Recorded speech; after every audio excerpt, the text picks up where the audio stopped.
Ó, ninguém saiu do lugar só para esperar sua companhia. A gente vai falar sobre fobia social.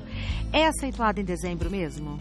Aceitua. Na verdade, quadros de ansiedade, de modo geral, se acentuam em dezembro. E nessa época tem festa de empresa, amigo secreto, reunião familiar. Então, para aquela pessoa que não consegue se expor ou que tem dificuldade na troca social, nesse momento que ela pega o protagonismo, que ela é o foco, ela pode sofrer mais com esse transtorno. Por isso que optamos por trazer essa pauta hoje. São sinônimos: ansiedade social, ou fobia social, ou até timidez patológica. Aquela pessoa que sofre demais quando exposta, cora com facilidade, tem vários sintomas. Pauta importante. Bom, então vamos aos mitos e verdades sobre esse assunto. É mito ou verdade que a fobia social é um raro tipo de ansiedade? Não, tem vários tipos de ansiedade, isso é mito. A ansiedade é muito comum e esta ansiedade é a mais comum que se tem conhecimento. O tipo mais frequente de ansiedade é a ansiedade social. Quase 10% das pessoas. Bastante. Homem e mulher, mais ou menos, na mesma proporção. Então, 10% das pessoas sentem sintomas físicos, emocionais, intelectuais, quando expostos. Quando tem que falar em público, participar de uma reunião, comer em público, falar, às vezes, até o telefone. Isso tem intensidades que variam, mas é uma das doenças mais frequentes e que mais atrapalha. Se eu sou fóbico com cobra, eu fico longe de cobra. Mas como ficar longe de pessoas? Como não se expor? Então ela atrapalha o rendimento acadêmico, profissional, social. É uma doença que atrapalha demais o rendimento da pessoa. Né? Às vezes a gente vê que tem gente que sofre na hora de revelar um amigo secreto. Tá sofrendo mesmo. Tá sofrendo porque naquela hora ela tem o protagonismo. É a vez dela. Então ela se sente julgada pelos outros. Ela acha que as pessoas estão analisando o comportamento dela e ela começa a se sentir mal. Esse sentimento de se sentir mal piora mais ainda. Porque ela acha que ela vai gaguejar, perder o controle. Quando o foco vem para essa pessoa, ela se sente mal. Então ela vê, onde ela tinha que ver pessoas, ela vê juízes. Olha. E ela é o principal juiz dela mesma também. Ela é perfeccionista, geralmente. Ela tem uma autoestima, às vezes, mais baixa. Às vezes ela coloca muita expectativa naquela interação e ela acaba perdendo um pouco do rendimento. Tá. É mito ou verdade que o transtorno pode surgir em qualquer idade, mas frequentemente é diagnosticado na infância? Do jeito que foi colocado, é mito. Então pode surgir em qualquer idade, geralmente surge de forma leve na infância mesmo, só que o diagnóstico geralmente ele é feito na adolescência, porque na adolescência que o quadro ele fica crítico.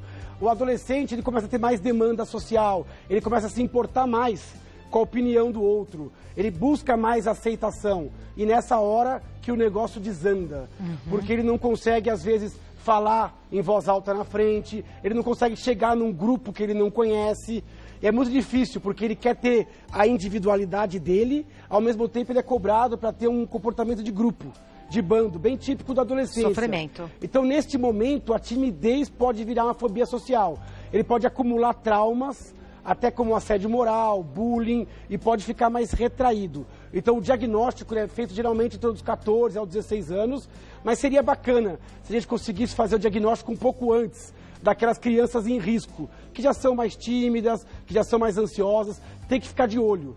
É que criança raramente cita ansiedade. A criança ela vai ficando fechada, ela vai fazendo birra, muda o comportamento.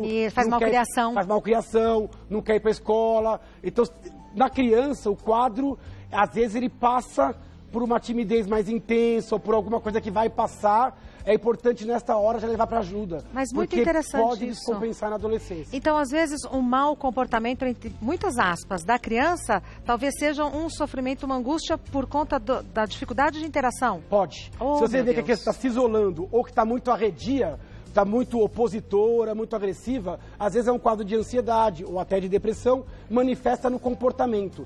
Então, cada vez mais se estuda como que a criança manifesta. Criança não é um adulto pequeno, é outro mundo. Então, para você ler a ansiedade é diferente. Tá bom. É mito ou verdade que a fobia social causa sintomas na mente, mas também no corpo? Isso é verdade, verdade absoluta. A pessoa com ansiedade social, ela tem todos os sintomas de ansiedade. Então, às vezes, durante a exposição, ou mesmo antes, já sofre por antecipação. Nossa, eu tenho medo, eu me coro, eu tenho vergonha, eu tenho constrangimento, pavor. Às vezes eu tenho uma sensação de que eu estou num filme ou que eu estou saindo do meu corpo. Agora pode sentir no corpo, com coração acelerado, mão gelada, pegajosa, taquicardia, falta de ar, tontura, diarreia, náusea. Então é muito comum a pessoa ter uma sensação de que a pressão está meio baixa. Então é muito comum a pessoa sentir no corpo. Isso é muito ruim, porque a pessoa já está ansiosa. Aí ela começa a passar mal, começa a tremer, começa a gaguejar. Percebendo que ele está sentindo o sintoma, aquilo piora, é uma bola de neve. Então é muito importante você reconhecer os sinais iniciais de tensão para controlar. Por quê? Porque é impossível não sentir um pouco de ansiedade. Eu ia perguntar, num certo grau não é natural até? Natural. Só que tem que ter limite e tem que ter duração. Diante de uma apresentação oral, é natural que os primeiros 5, 10 minutos você fique um pouco tenso. Você tem que aprender a respirar, você tem que ter o domínio do seu corpo, do assunto, da plateia. Eu, quando começo a pauta aqui, olha que a gente já está há um tempo apresentando, eu sempre estou um pouquinho mais acelerado, respirando mais rápido. É natural essa tensão e é boa. Essa tensão me mantém focado, me mantém com respeito àquilo que eu estou transmitindo. Só que eu tenho que controlar a situação, porque o medo, ele é, em grande parte, irracional nesse caso. E paralisa, né? Paralisa. Nos fóbicos, isto acontece antes da apresentação, durante, não passa e às vezes acaba levando a uma crise até de pânico, que a pessoa paralisa. Então, este medo, ele tem que ser trabalhado, porque é impossível você ter sucesso sem exposição, sem protagonismo. Ainda mais hoje, onde as pessoas têm que se colocar, têm que ter perfil de liderança, têm que lidar com reuniões, com comunicação. Então a gente tem que aprender isso. Tá. É mito ou verdade que existe diferença entre timidez e ansiedade social? Tem diferença, apesar de ser uma diferença tênue. A timidez, ela pode ser um traço da personalidade, ela pode ser normal. Timidez é aquela introspecção, pessoa que se cora com facilidade, mas a timidez não necessariamente ela te impede. O tímido, ele pode se apresentar dentro do seu jeito. Tem muitos artistas que são tímidos na vida real. Exato. Né? Tem artistas que falam bem e na vida pessoal são mais fechados. A timidez, ela tem até algumas vantagens. Você pensa antes de falar, são pessoas bem confiáveis, ponderadas. A ansiedade social é quando o sintoma de ansiedade ele é avassalador. E quando ele acontece em situações cotidianas. Então ele tem que durar mais que 6 meses, tem que prejudicar o seu rendimento. Então a ansiedade patológica, a ansiedade social é uma doença. A timidez é uma versão mais light. Mas ter timidez te coloca um pouco no meio do caminho. Tá. Então cuidado. Se a pessoa é tímida demais, é melhor ela trabalhar essa timidez enquanto ela ainda é uma timidez normal. Vai buscar uma atividade de exposição, para ter um enfrentamento, vai buscar um teatro, vai buscar um esporte coletivo, vai buscar trabalhar essa timidez, porque ela vai te ajudar às vezes e vai te atrapalhar em outras. Então você ter o controle do seu corpo é fundamental. Perfeito. Temos perguntas do pessoal de casa, a gente vai começar a responder agora com a pergunta da Laís.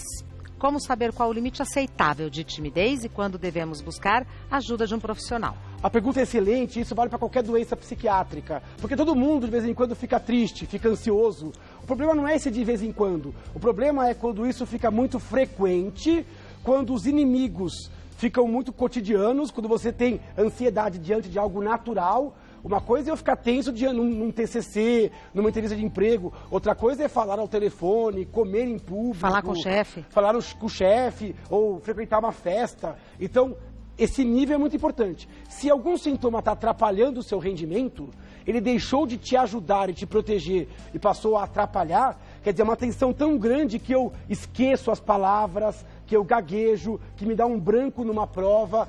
Esta ansiedade passou do limite. Então, o limite é o impacto na sua vida. Se baixou o rendimento, é bom buscar um psicólogo, um médico, para buscar realmente uma ferramenta para lidar com isso. E esse limite, quem sabe, sou eu. Quem sabe é você, porque depende da sua demanda e de qual é o limite que você consegue administrar.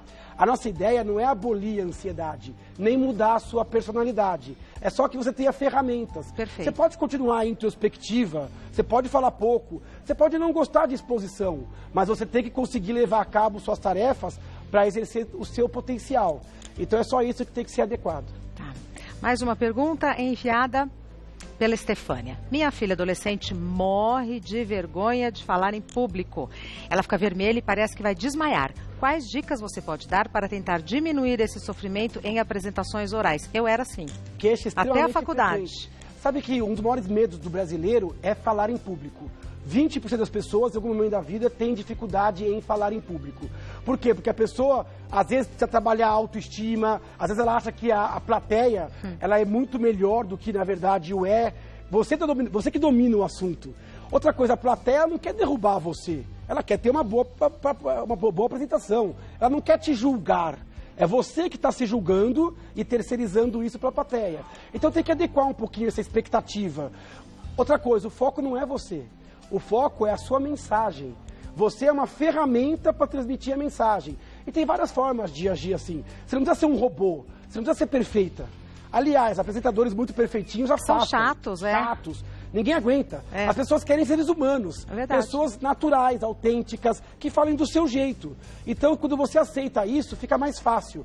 Você domina o assunto, você sabe quem é a sua plateia. Se você conseguir controlar os seus sintomas, a apresentação é tranquila. Treinar ajuda com plateias menores ou com espelho, porque o seu maior inimigo é você. Você treinar, principalmente o comecinho da apresentação, aqueles primeiros 5 minutos, até você quebrar o gelo, aprender a respirar.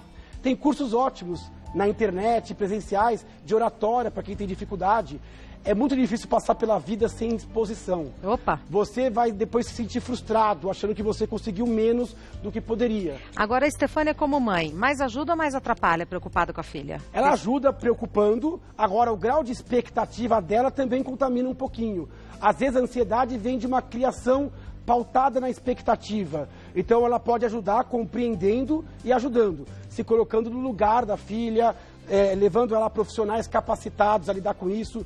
Terapia ajuda demais. Atividades lúdicas ajuda muito. E em alguns casos vão necessitar de medicamento por um tempo, para conter um pouco a ansiedade. Tem saída. Depois que você se transforma, geralmente a doença fica dominada. O seu caso é um caso bom, né? Porque você depois foi trabalhar exatamente com exposição. Exatamente. Dominei. Dominou. Próxima pergunta é enviada pelo Eric. Quando temos medo excessivo de alguma situação, é melhor tentar enfrentar ou evitá-la para não ficar traumatizado? Outra pergunta interessante, né? Eu tenho fobia de alguma coisa.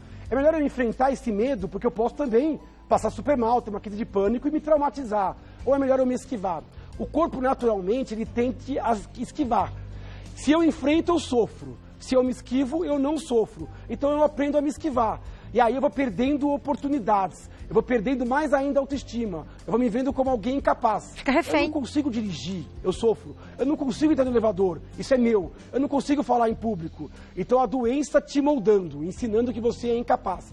Então o certo é enfrentar, mas tem que enfrentar com a ferramenta correta, psicológica. E tem que enfrentar aos poucos. Se eu tenho medo de falar numa apresentação oral, eu não posso me expor diretamente a uma grande plateia. Eu vou ter que inicialmente fazer atividades onde a minha exposição é leve, e pessoas mais conhecidas, depois num ambiente onde me exponha poucos segundos a minutos, onde até a realidade virtual é usada. A pessoa coloca um óculos e simula uma apresentação virtual. Então, por isso que existe uma terapia chamada terapia cognitivo-comportamental, onde o terapeuta vai ensinando o paciente a se expor aos poucos. Ele vai ganhando confiança, vai diminuindo a expectativa e vai aprendendo a jogar o jogo. Muito legal. Você vai aprendendo a desafios progressivos, para você não se traumatizar. Não deu certo? Recua. Mas você, como se fosse um atleta, onde você vai se desafiando e vai se condicionando aos poucos. Perfeito. Mais uma pergunta. Amanda, não tenho medo de estar ou falar em público, mas praticamente não sinto vontade de interagir com pessoas, quase sempre. Isso seria fobia social também? Ou pode ser algum outro problema? Pode ser outro problema. A fobia social é um quadro de ansiedade. É quando a pessoa ela entende que precisa interagir, até quer interagir, mas sofre demasiadamente nessa exposição. Então ela deixa de interagir para não sofrer. Mas ela tem vontade e desejo. Agora, existem vários motivos pelos quais as pessoas param de ter vontade de conviver com outras pessoas. Às vezes é um quadro de cansaço, estresse absurdo. Às vezes o seu ciclo de amizades está saturado, é hora de mudar. Às vezes você está com um quadro depressivo de leve intensidade, você fica meio rabugenta, querendo se ficar introspectivo.